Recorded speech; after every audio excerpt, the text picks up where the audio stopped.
also work there, and a lot of people are just like on their phones a lot, like what during like work hours, and the manager's like a 25-year-old guy that can't have eyes like in the back of his head at all times.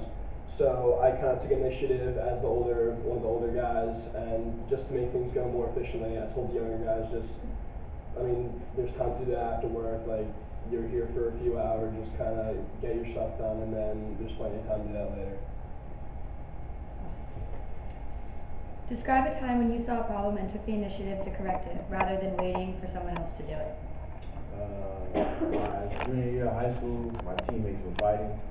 And in high school, we have rules where like you can't record fights, and a lot of my teammates were recording the fight. So I had to tell a lot of them to delete the film or whatever, because a lot of people got suspended that day for fighting and unnecessary recording of evidence. That's what they call it. Describe a time when you saw a problem and took the initiative to correct it, rather than waiting for someone else to do it.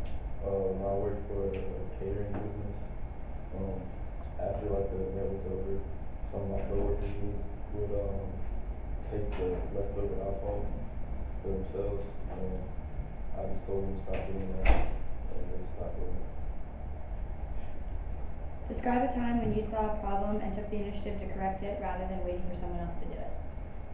So last summer I worked at my high school, and it was a group of us, about 7 or 8 of us, and we all helped retile floors around like our public schools in our town, and in our middle school and high school. And a few times, some of my coworkers, they would like put the tiles in wrong, like it was the wrong side down or the wrong way.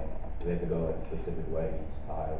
It's probably not something that everyone looks at, obviously, when you enter a room, but so for each room, yeah, they would mess it up sometimes. So I would take the initiative to if they mess it up, I would have to get it up quick before the glue would dry.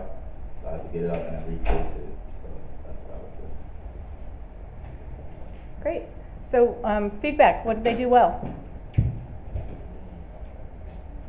They addressed the problem and then talked about how they took the initiative. Okay. Can you speak about one in particular, one problem? So Jovan was saying how like people were being like careless as to how they put the tiles down. Mm-hmm. He took the initiative to change it himself, so it wasn't messed up.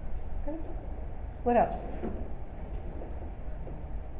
Tell people to delete the films of fights so that they didn't get suspended. Okay. That's a problematic example, because it indicates that you may be a troublesome person in a workplace environment. So think about how you could talk about that, maybe answer that question in a different way. There's probably a lot of other stories you could tell about initiative that you took. I saw an opportunity to take leadership situation. Maybe you could tell the same story but without involving the fighting. See if you can recast it, because that negative story, even though you had a positive influence in the situation, may not put you in the best light when it comes to employment. Does that make sense? Is that okay? So some of these can be really tricky, and that's why you want to practice. You want to have kind of a cadre of stories you can go to. I would even suggest, if you keep a handwritten notebook, or if you have a personal diary or calendar, take out 2 pages in the back and just start to write down some experiences that you can use to answer these types of questions, leadership roles that you have, and so on. So Shane, you talked about use of cell phones, and then you asked and communicated with people to stop doing that. The same thing, what does everybody think about the taking the leftover alcohol at the shift that Mac had talked about? Is there a negative to that story in your mind if you're an employer?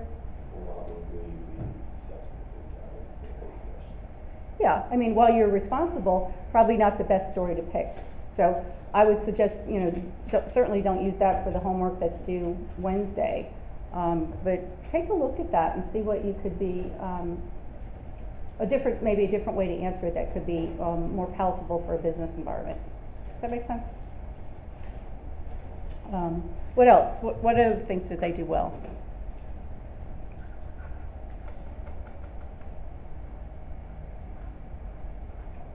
I think they did good on the situation and actions. Mm-hmm. I just think they need more results for some of them.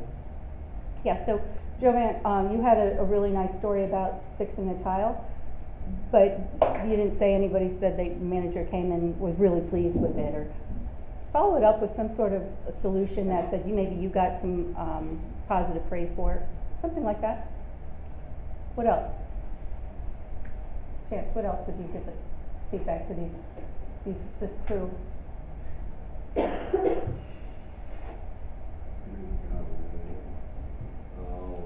say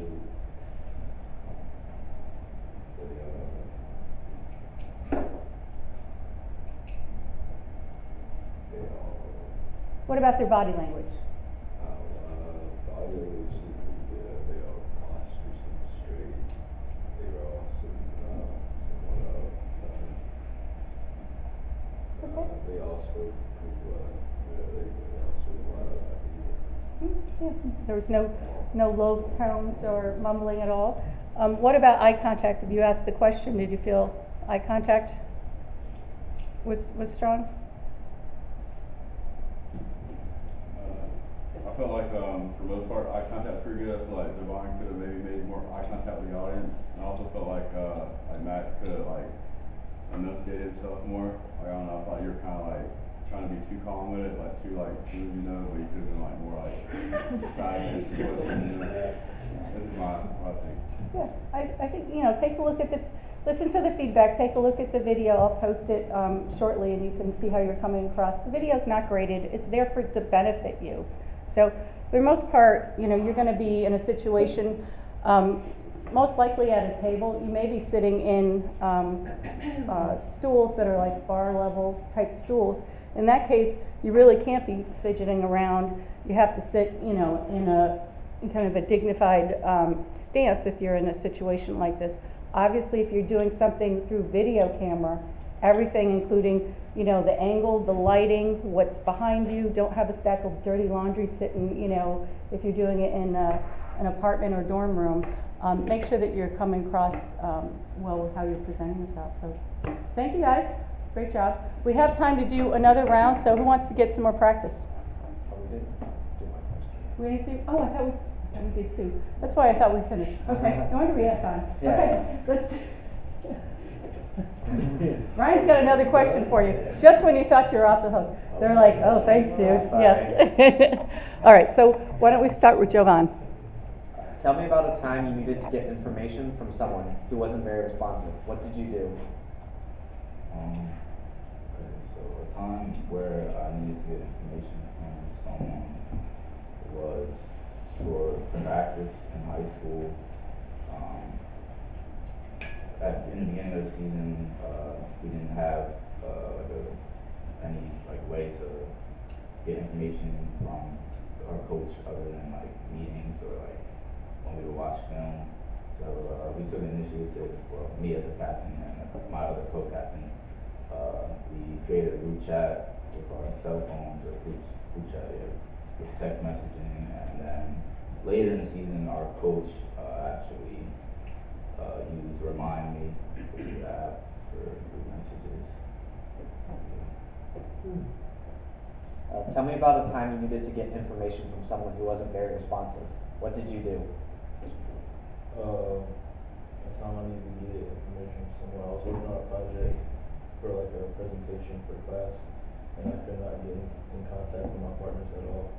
So I showed up to where they stayed. There wasn't bars on campus, and I talked to them each individually, and we set up a meeting to meet at the library, and then we had to go.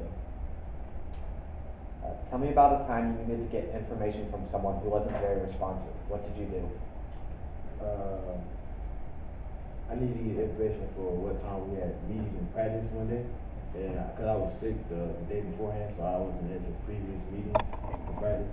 So I had to ask a couple of my teammates, but they didn't have the information for me. So I had to text my coach directly and ask them what time practice was. Tell me about a time you needed to get information from someone who wasn't very responsive. What did you do? Okay, so in high school and currently, I was a part of different charity organizations, and I currently participate in service of Boys and Girls Club and stuff like that. And having to communicate with children or just people with disabilities in general, a lot of them are very shy and just not very responsive. So just maybe avoiding questions that are kind of touchy subjects and just kind of talking about their interests and just different stuff that will make them like start talking and like wanting to get to know you and become more outgoing. It's just like a good way to approach the situation.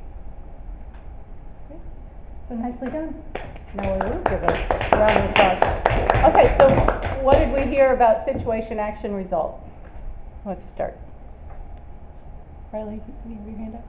No, but they showed like what their role was in the situation and like how it affected them personally. Absolutely. So that the last example Shane you gave was the one about communicating with children with disabilities who may not be as responsive. Strategies he used, how he thought about it. Don't talk about something that might be touchy, right, or sensitive, and that you had ways to kind of bring them out, kind of call them out. So you definitely want to do that. Will, with yours, meeting times for practice, it sounded like you kind of jumbled up who was responsible for getting you the information, but would it have been your fellow teammates who should have told you about the meeting times? Okay, so that did make sense. I kind of got confused there because I was like, well, shouldn't you have just reached out your coach, one of your coaches anyway? But that makes sense. All right, so Mac, you talked about the, is it the project, the presentation? You actually went to the person's home, set up a meeting, meet in the library. But those are good strategies. You want to be able to have that face-to-face communication. You know, you didn't say it in a way that sounded like he was stalking, right? I mean, he sounded professional, right? Okay. And then Jovan, you had the same practice in high school. You guys set up group messages, and it was an app that you used that was part of that solution. So make sure you get right to that result in your answers for the homework. This seems like it's a really easy exercise, but it's not if you're going to follow those, follow the steps there. So I wanted, I'll let you guys return to your seats. Nice job. I will go over, there's an extra credit that you might want to make a few notes about, and your extra credit is essentially critiquing your own experience of your behavioral interviews. Where did I put it? It's on Google. Do you want me to hit the stop recording button? No, it's fine. So, you have 6 questions that are due on Wednesday by 3. And there's 30 questions in this handout, right? You're going to answer, guys, you're going to answer 1 question in each of the categories. So there's a category of time management, one for our ability to adapt, client facing. Don't answer all 30 questions. Not a good use of your time. But go through each one of those categories here and make sure you're responding memo format, proper spacing, have a purpose statement at the beginning. Make sure that everything's a professional tone, proper diction, and you're writing full sentences, no bullets, and not a stream of consciousness like you would have if you were having a conversation. There's, if you open this up, there's additional handouts there for writing memos if you need additional guidance that out there.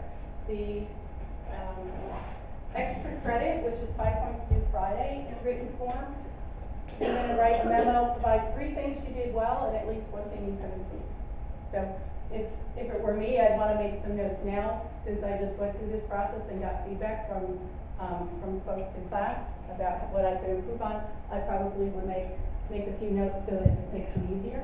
But you should see a memo with at least 4 bullets in there. 3 things that you did well and 1 thing you could improve. I'll have the video up probably within the next 5 or 10 minutes, and there'll be a link to it out on YouTube that you can take a look at that if you want to use the video. You don't have to rely on the video to do the homework. You can get actual credits. So that's all we have for now, and you're free to go or start working on your assignment. Thanks. Thank you.